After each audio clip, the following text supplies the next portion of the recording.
আজিৰ এই ভিডিঅ'ৰ বিষয়বস্তু কাৰোবাৰ ধৰ্মীয় অনুভূতিত আঘাত হনা নহয়। মোৰ বিবেকে বিশেষ এটা দৃশ্য মানি ল'ব নোৱাৰিলে, সেই ওপৰতেই মই আজি আপোনালোকৰ ওচৰত কেইটামান কথা শ্বেয়াৰ কৰিব বিচাৰিছোঁ।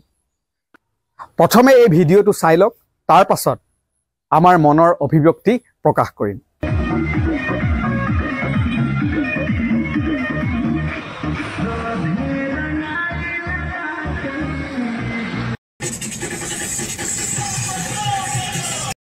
আমাৰ জন্মৰ আগত কি হৈছিল সেয়া গম নাপাওঁ, কিন্তু ইমান দিন যি দেখি আহিছোঁ ঠিক 2 বছৰমান আগৰ পৰাহে এই পৰিৱেশ আমি আজিকালি শাওণ মাহত ৰাস্তাত দেখিবলৈ পাওঁ। কি কথা কৈছোঁ, কাৰ কথা কৈছোঁ নিশ্চয় অনুমান কৰিব পাৰিছে। শাওণ মাহৰ প্ৰতিটো দেওবাৰে নিশা বলবমৰ যাত্ৰা যোৱা দেখিবলৈ পোৱা যায়। বলবমৰ যাত্ৰা যোৱাক লৈ কোনো প্ৰশ্ন নাই, সেয়া সকলোৰে নিজৰ নিজৰ ধৰ্মীয় উপাসনা আদিৰ স্বাধীনতা। কিন্তু কথাটো হ'ল, বলবমৰ যাত্ৰাত যাওঁতে আমাৰ অসমীয়া লোকেও ভোজপুৰী গীতৰ তালে তালে নৃত্য কৰি যোৱাটো, উচ্চ স্তৰত ভোজপুৰী গীত লগাই যোৱাটো কিমান দূৰলৈকে গ্ৰহণযোগ্য?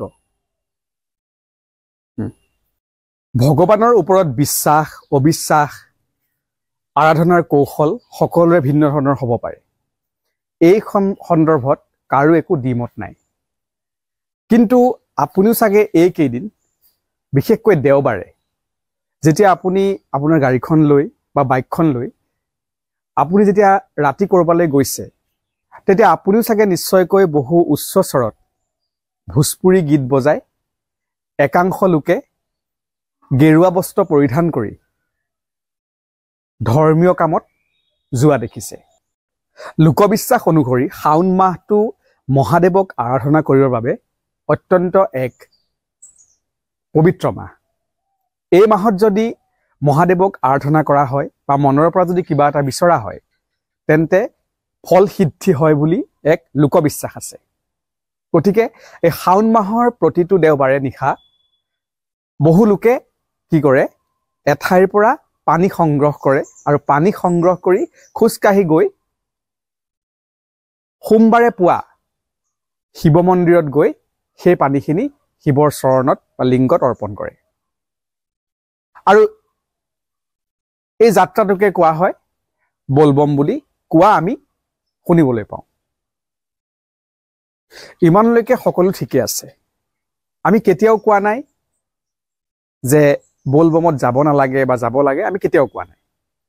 মাত্ৰ ক'ব বিচাৰিছোঁ যে এই বলবমত যাওঁতে আমাৰ অসমতো ভোজপুৰী গীত লগাই তাৰ তালে তালে নৃত্য কৰাটো জৰুৰী নেকি? যোৱা দেওবাৰে নিশা যেতিয়া গাড়ীখন লৈ এফালে গৈ আছিলোঁ, তেতিয়া বহু সময় ৰাজপথত জাম লাগি আছে। পিছফালে 2খনমান এম্বুলেঞ্চো আছিল।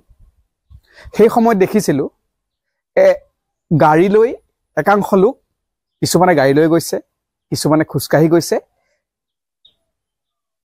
গেৰুৱা বস্ত্ৰ পৰিধান কৰি প্ৰচেছন কৰি গৈ আছে। এতিয়া কথাটো হ'ল, বলবমত যাওঁতে ভোজপুৰী গীত লগোৱাটো বাধ্যতামূলক নেকি? এটা গান আপুনিও চাগে নিশ্চয় শুনিছে যে কি লগালে টু লিপষ্টিক এনেকে বুলি এটা গীত আছে, সেই গীতটিও আনকি লগাই গৈছে। এতিয়া প্ৰশ্ন হৈছে, মহাদেৱে কি লিপষ্টিক লগাইছিলে নেকি? আমাৰ অসমীয়া সমাজ জীৱনত বলবমত যাওঁতে ভোজপুৰী গীত লগোৱাটো কিমান প্ৰাসংগিক বা কিমান গ্ৰহণযোগ্য? উচ্চ স্তৰত গীত নলগালে, এনেধৰণৰ গীত নলগালে সেই যাত্ৰা কৰাত অসুবিধা হয় নেকি? কেৱল ইমানেই নহয়, মই যেতিয়া ৰাস্তাৰে গৈ আছিলোঁ, তেতিয়া এজন লোকে বলবমত গৈ থকা 2জনমান ভক্তক কৈছিল যে তোমালোক অলপ সোনকালে আগুৱাই যোৱা, মোৰ অলপ ইমাৰ্জেঞ্চি কাম আছে, মই যাব লাগে।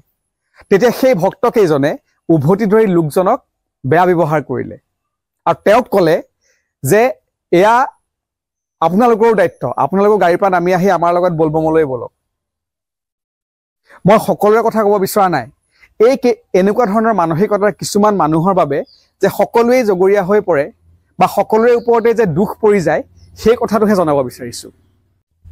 আমি শুনিবলৈ পোৱা মতে আমাৰ যিসকল চাহ জনগোষ্ঠীৰ ভাই ভনী আছে, তেওঁলোকে সাধাৰণতে এই বলবমত গৈছিল। কিন্তু আজিকালি আমাৰ আন যিসমূহ থলুৱা অসমীয়া ভাষী লোক আছে তেওঁলোকেও বলবমত যোৱা দেখিবলৈ পোৱা যায়। এয়া সকলোৰে নিজৰ নিজৰ ব্যক্তিগত স্বাধীনতা, ধৰ্মীয় উপাসনা সকলোৰে ক্ষেত্ৰত স্বাধীনতা থাকে, ইয়াত কোনো ধৰণৰ ক'বলগীয়া নাই। কিন্তু এনেধৰণৰ বলবম বা ধৰ্মীয় যাত্ৰাৰ সময়ত উচ্চ স্তৰত গীত পৰিৱেশন কৰি কিছুমান বিকৃত গীত লগাই নাচি বাগি যোৱাটো কিমান দূৰলৈকে গ্ৰহণযোগ্য সেই বিচাৰ বিবেচনা মই নকৰোঁ। আপোনালোকে এবাৰ ভাবি চাব, লগতে কমেণ্টত জনাব এয়া কিমান দূৰলৈকে উচিত, বা যদি মোৰ কিবা ভুল হৈছে তেন্তে মোকো আপোনালোকে কমেণ্টৰ জৰিয়তে শুধৰাই দিব। আজিৰ ভিডিঅ' ইমানেই, পৰৱৰ্তী ভিডিঅ'ত পুনৰ লগ পাম।